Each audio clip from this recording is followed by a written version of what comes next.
आइए आज की इस वीडियो में आपका स्वागत है। और आज जो हम लोग पढ़ेंगे उसका टॉपिक है प्रोड्यूसर्स और फर्म इक्विलिब्रियम। ठीक है, तो फर्म इक्विलिब्रियम में कब होगा? चलिए मान लेते हैं आप कंज्यूमर हैं भाई, आप इक्विलिब्रियम में कब होंगे? जब आपका जो इनकम है उस इनकम से आपको ज़्यादा से ज़्यादा सेटिस्फेक्शन मिलना चाहेंगे। भाई हमको जितना संभव है उतना ज़्यादा सेटिस्फेक्शन मिले, तभी ना आप इक्विलिब्रियम में होंगे। उसी तरह जो फर्म होते हैं या प्रोड्यूसर्स होते हैं वो क्या चाहते हैं कि भाई उन्होंने जो आउटपुट किया, उन्होंने जो प्रोडक्शन किया, उससे उसको मैक्सिमम सेटिस्फेक्शन मिले, मतलब एक गिवन आउटपुट पर उसको मैक्सिमम प्रॉफिट मिले।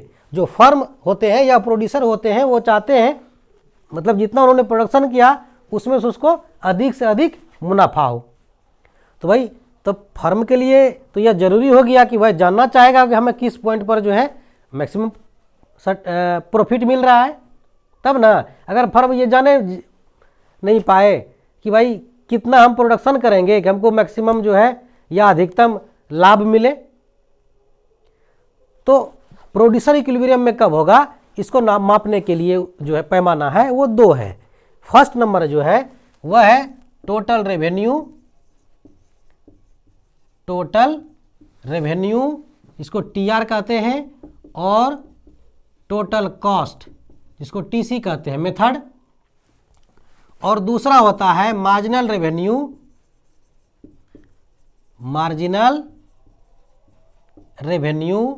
इसको हम लोग लिखते हैं एमआर, और मार्जिनल कॉस्ट एमसी। दो मेथड है। ठीक है, तो आप इन चारों से टोटल रेवेन्यू और टोटल कॉस्ट से परिचित हैं, मार्जिनल रेवेन्यू मार्जिनल कॉस्ट से भी परिचित हैं।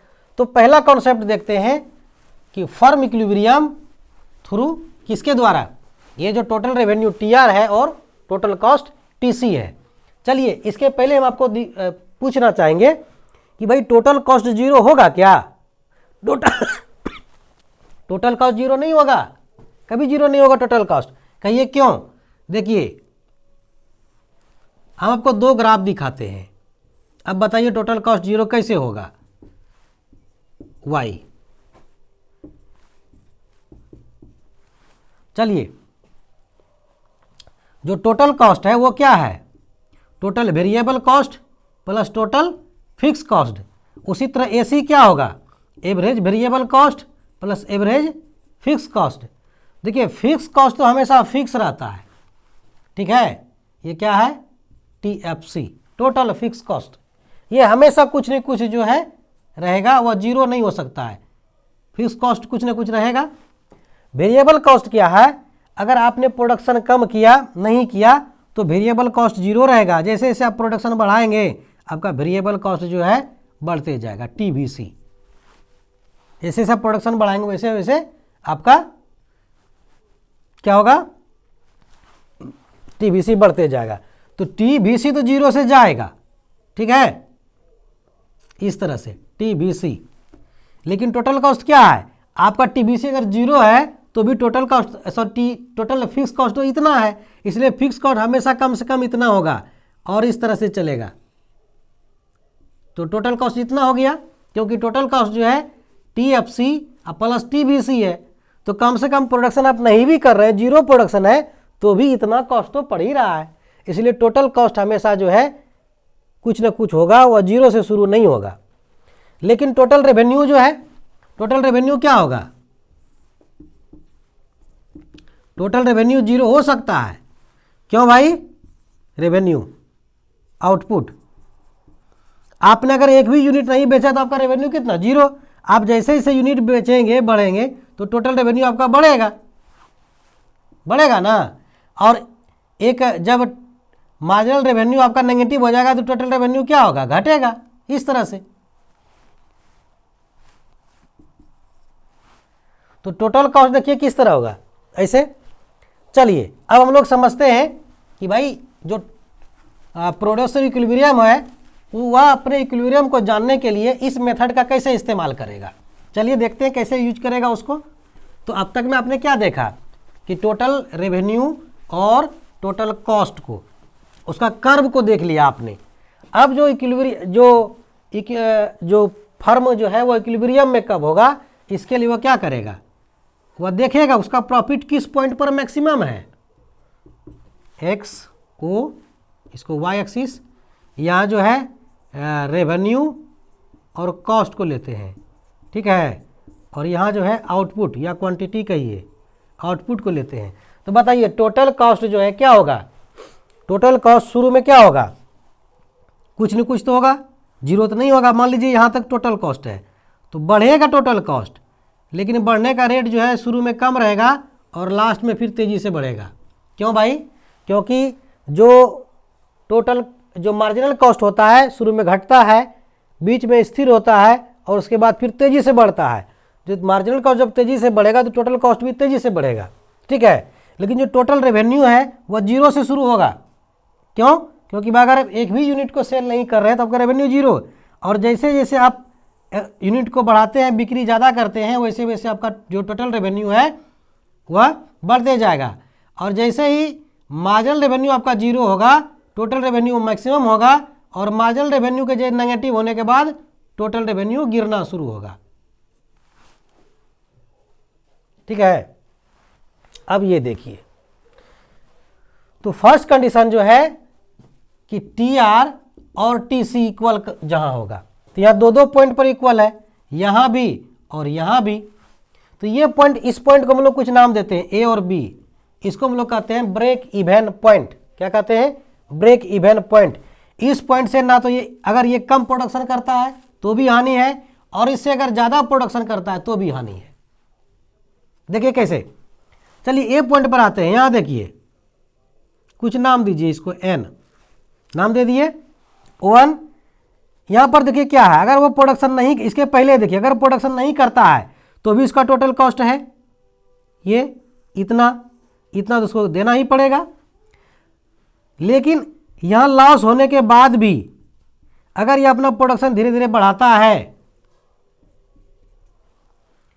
तो ए पॉइंट के बाद इसका प्रॉफिट देखिए, टोटल कॉस्ट और एस और टी मान लीजिए इसको, ये जो टोटल रेवेन्यू है और ये टोटल कॉस्ट है, इसमें देखिए अंतर आने लगता है। ए पॉइंट के बाद टोटल रेवेन्यू बढ़ने लगता है, और जैसे जैसे और अधिक प्रोडक्शन करता है, O1 से बढ़ाता है, तो उसके बीच का ये जो प्रॉफिट का एरिया है, मतलब टोटल रेवेन्यू कर्व और टोटल कॉस्ट कर्व के बीच का जो गैपिंग है ये बढ़ते जा रहा है।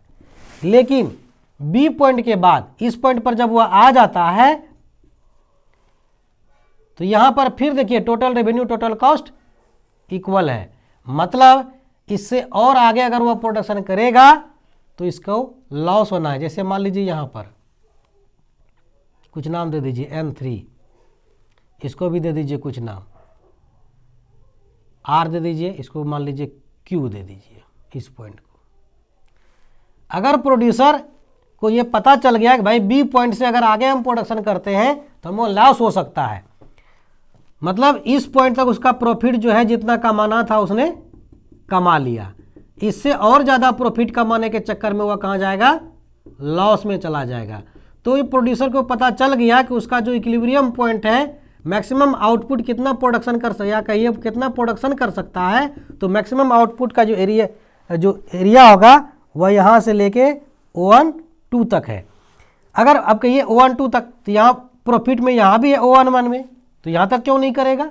देखिए यहाँ इसलिए नहीं करेगा कि यहाँ इसका जो प्रॉफिट है मैक्सिमम है, पर यूनिट पर इसको ज़्यादा प्रॉफिट हो रहा है, लेकिन बी पॉइंट तक उसको प्रॉफिट ही हो रहा है हर एक पॉइंट पर। यहाँ भी अगर वह करता है प्रोडक्शन तो भी प्रॉफिट हो रहा है, यहाँ भी प्रॉफिट हो रहा है, इस पॉइंट पर अब जीरो प्रॉफिट है पर यूनिट पर।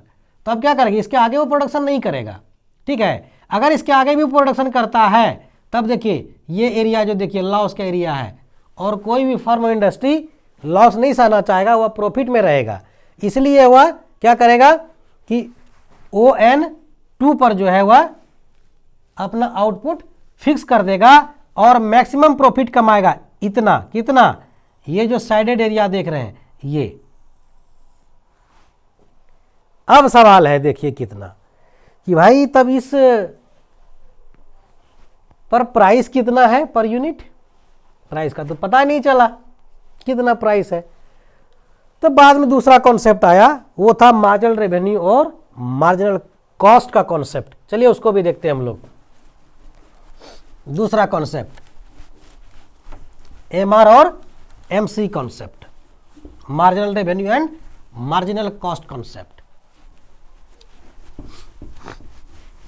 इसमें हम लोग देखेंगे कि भाई मार्जिनल रेवेन्यू और मार्जिनल कॉस्ट के थ्रू किस तरह से जो है प्रोड्यूसर इक्विलिब्रियम में होगा, कितना आउटपुट फिक्स होगा और कितना प्राइस। तो दूसरा क्या कंडीशन है, मार्जिनल रेवेन्यू और मार्जिनल कॉस्ट कॉन्सेप्ट। इसका जो फर्स्ट कंडीशन है, नेसेसरी कंडीशन है कि मार्जिनल रेवेन्यू और मार्जिनल कॉस्ट इक्वल होना चाहिए, फर्स्ट कंडीशन। ठीक है, क्या होगा फर्स्ट कंडीशन कि इक्विलिब्रियम पॉइंट पर मार्जिनल रेवेन्यू और मार्जिनल कॉस्ट जो है वह क्या होगा, इक्वल होगा। या कहिए एमआर जब परफेक्ट कंपटीशन में रहेगा तो एमआर तो पी भी हो सकता हो जाएगा। दूसरा है बी नंबर, जो इसका है जो कंडीशन है वह है मार्जिनल कर्व, कॉस्ट कर्व जो है वह एमआर कर्व को नीचे से ऊपर की ओर काटेगा। इसको हम लोग लिखेंगे MC curves should be rising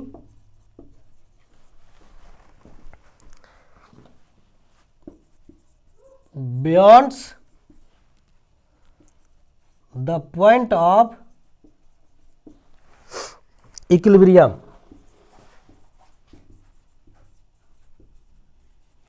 क्या है कि जो मार्जिनल कॉस्ट कर्व है वो मार्जिनल रेवेन्यू कर्व को जो काटेगा वह नीचे से ऊपर की ओर। क्यों, तो उसको हम लोग देखते हैं क्यों। चलिए दोनों में देखते हैं। फर्स्ट नंबर एक परफेक्ट कंपटीशन में और दूसरा इम्परफेक्ट कंपटीशन में भी देखेंगे। चलिए इस कॉन्सेप्ट को देखते हैं हम लोग ग्राफ बना के, ग्राफ से ज़्यादा आसानी से आप समझ जाएंगे। तो परफेक्ट कंपटीशन में क्या होता है, प्राइस दिया हुआ रहता है और एमआर। परफेक्ट कंपटीशन में क्या क्या है, प्राइस, एमआर और जो एवरेज रेवेन्यू है सब एक बराबर होता है, मतलब एक प्राइस फिक्स होता है। कब, परफेक्ट कंपटीशन में। ठीक है, क्या होगा, यहाँ प्राइस होगा और यहाँ आउटपुट होगा या कहिए क्वांटिटी। ये P is equal to AR is equal to MR। Perfect competition में दिया हुआ होता है, प्राइस चूंकि दिया हुआ रहा तो उसी प्राइस पे जितना बेचना है बेचिए। लेकिन जो मार्जिनल कॉस्ट कर्व होता है वह क्या होता है, यू शेप का होता है इस तरह से मार्जिनल कॉस्ट कर्व। तो क्या पता है कि फर्स्ट कंडीशन है एमआर और एमसी जो है इक्वल होना चाहिए। तो यहाँ देखिए, यहाँ भी इक्वल है और यहाँ भी इक्वल है। कुछ नाम दे दीजिए, मान लीजिए ए पॉइंट और इसको बी पॉइंट, तो दो जगह इक्वल है। तो क्या ये दोनों जगह उसका इक्विलिब्रियम पॉइंट होगा, नहीं। दूसरा क्या दिए, दूसरा दिए आपको कि मार्जिनल कॉस्ट कर्व जो है मार्जिनल रेवेन्यू कर्व को जो है नीचे से ऊपर की ओर काटेगा। तो इस दोनों पॉइंट में देखिए, ऊपर से ये नीचे की ओर काट रहा है लेकिन बी पॉइंट पर नीचे से ऊपर की ओर, इसलिए इक्विलिब्रियम पॉइंट जो होगा हमेशा ये बी पर होगा। ठीक है, क्यों होगा, देखिए ए पॉइंट पर जो है अगर इक्विलिब्रियम पॉइंट मानते हैं तो अब इसके आगे प्रोडक्शन नहीं करेगा। ए पॉइंट पर क्या है, इसके पहले यहाँ देखिए, इसके पहले आइए देखिए मार्जिनल कॉस्ट क्या है, एवरेज रेवेन्यू या मार्जिनल रेवेन्यू से ज़्यादा है, तो इस कंडीशन में उसको लॉस होगा। लेकिन अगर ये पॉइंट से और आगे वो प्रोडक्शन करता है तो जो एवरेज रेवेन्यू और मार्जिनल रेवेन्यू है और मार्जिनल कॉस्ट के बीच की जो दूरी है वो देखिए, तो ये एरिया जो है वह जो है प्रॉफिट का एरिया है। और यहाँ से और जितना ज़्यादा वो प्रोडक्शन करेगा, जितना अधिक प्रोडक्शन करेगा, यहाँ तक उसको जो है प्रॉफिट होगा। तो ये जो कर्व के ऊपर और ये इस बीच का जो एरिया है यही प्रॉफिट का एरिया है। तो फर्म को क्या कमाना है, ज़्यादा प्रॉफिट कमाना है, इसलिए वो बी पॉइंट पर इक्विलिब्रियम में होगा और यहाँ पर वह आउटपुट को फिक्स करेगा। प्राइस क्या है परफेक्ट कंपटीशन में, पहले से दिया हुआ है। तो ये कंडीशन है परफेक्ट कंपटीशन में। हालांकि जो कंडीशन है कि एमआर और एमसी इक्वल होगा और MC कर्व MR को नीचे से काटेगा। ये हर एक सिचुएशन में लागू होगा, लेकिन परफेक्ट कंपटीशन में प्राइस दिया हुआ होता है और प्राइस AR और MR इक्वल होता है, इसलिए इस तरह से हुआ। यहाँ देखिए क्या करेगा वह, इससे जो है इस पॉइंट पर वह प्रोडक्शन बंद नहीं करेगा और आगे करेगा। क्यों? क्योंकि और अधिक प्रोडक्शन करने से उसको प्रॉफिट होना है इस कंडीशन में, क्योंकि MC और MR के बीच का जो गैपिंग है ये गैपिंग ये प्रॉफिट का रीजन है, और यहाँ B पॉइंट पर आकर ये समाप्त हो जाता है। तो चूंकि उतना ही आउटपुट उसे मैक्सिमम प्रॉफिट कमाना है, इसलिए वह क्या करेगा कि यहाँ तक जो है B पॉइंट तक वह प्रोडक्शन करेगा और इस पॉइंट पर ON मात्रा में वस्तु का प्रोडक्शन करेगा और प्रॉफिट कमाएगा, प्राइस उसका होगा OP। चलिए दूसरा हम लोग देखते हैं इम्परफेक्ट कंपटीशन में क्या होगा। तो इम्परफेक्ट कंपटीशन में जो है यही सिचुएशन होगा फर्म इक्विलिब्रियम का। चलिए देखते हैं उसको भी।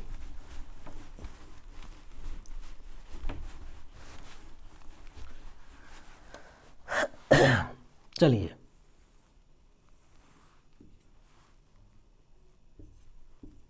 YXO आउटपुट को लेते हैं और यहाँ रेवेन्यू और कॉस्ट को लेते हैं।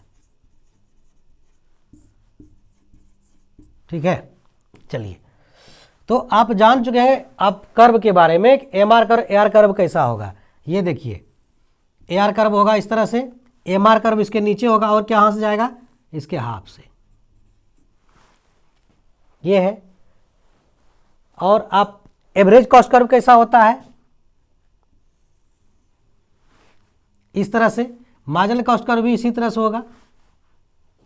अब देखिए, लेकिन जो मार्जिनल कॉस्ट कर्व है एवरेज कॉस्ट कर्व को कहाँ से काटता है, उसके मिनिमम पॉइंट से। अगर एवरेज कॉस्ट कर्व का डिजाइन इस तरह से है, इक्विलिब्रियम पॉइंट कहाँ होगा भाई, जहाँ MR MC इक्वल होगा, यहाँ होगा इक्वल, जहाँ यहाँ इक्वल है MR MC, इसलिए यही इक्विलिब्रियम पॉइंट होगा और ये आउटपुट डिटर्मिनेट होगा। और आ जाइए जहाँ तक जा रहा है,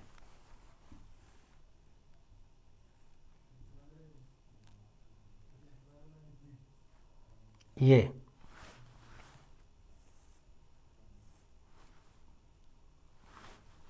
इसको E मान लीजिए और यहाँ तक क्या है, ये AR है, ये तो AR को जहाँ काट रहा है कौन, यहाँ से लंब डाले इक्विलिब्रियम पॉइंट से, ये इसका प्राइस फिक्स होगा इतना। अब देखिए यहाँ क्या है, अगर ये कंडीशन होगा तो ये देखिए इतना क्या होगा, प्राइस कॉस्ट कितना कितना। हम आपको ये बताएंगे अभी अगले वीडियोज में कि ये कंडीशन कब होगा। लेकिन अगर इसको आप नहीं मानते हैं तो लेकिन इसको जानिए, इसको जानिए। AR कर्व इस तरह से मार्जिनल हाफ होगा, लेकिन मार्जिनल कॉस्ट कर्व जो है वह इस तरह से होगा U शेप का, और जहाँ MR और MC इक्वल होगा वहीं पर उसका इक्विलिब्रियम पॉइंट होगा और यही उसका प्राइस डिटरमिनेट करेगा कितना प्राइस होगा। और इस कंडीशन में उसको लॉस हो रहा है कि प्रॉफिट हो रहा है, ठीक है, वह देख लेगा। अगर शॉर्ट पीरियड में उसको लॉस हो रहा है तो भी कोई प्रोड्यूसर प्रोडक्शन करेगा। कितना करेगा, यदि उसको एवरेज वेरिएबल कॉस्ट के बराबर रेवेन्यू प्राप्त हो रहा है तो वह प्रोडक्शन करेगा, ठीक है। चलिए, तो अब तक हम लोग क्या देखा, हम लोगों ने देखा कि बाजार कोई भी हो, चाहे परफेक्ट कंपटीशन का हो या फिर मोनोपोली का हो या फिर इम्परफेक्ट कंपटीशन का हो, इक्विलिब्रियम पॉइंट कहाँ होगा। फर्स्ट कंडीशन क्या है, फर्स्ट कंडीशन है कि MR और MC जिस पॉइंट पर इक्वल होगा। दूसरा कंडीशन है MC जो है MR को जो कहाँ से काटेगा, नीचे से काटेगा। MC curves cut from below,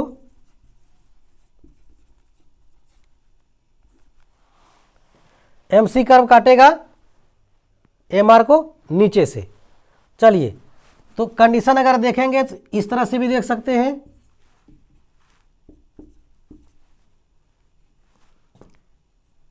क्या होगा भाई, जो एवरेज रेवेन्यू कर्व है इस तरह होगा, मार्जिनल रेवेन्यू कर्व,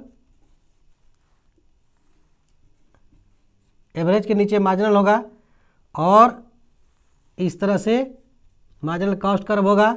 यहाँ देखिए दोनों बराबर है, यही इक्विलिब्रियम पॉइंट होगा, और इस मात्रा में प्रोडक्शन करेगा। प्राइस कितना फिक्स करेगा उसका, जहाँ AR को छुएगा, और इतना OP प्राइस पर ON प्रोडक्शन करेगा, और यहीं पर वो इक्विलिब्रियम में होगा कौन, प्रोड्यूसर। ठीक है, चलिए ठीक है, धन्यवाद, थैंक यू।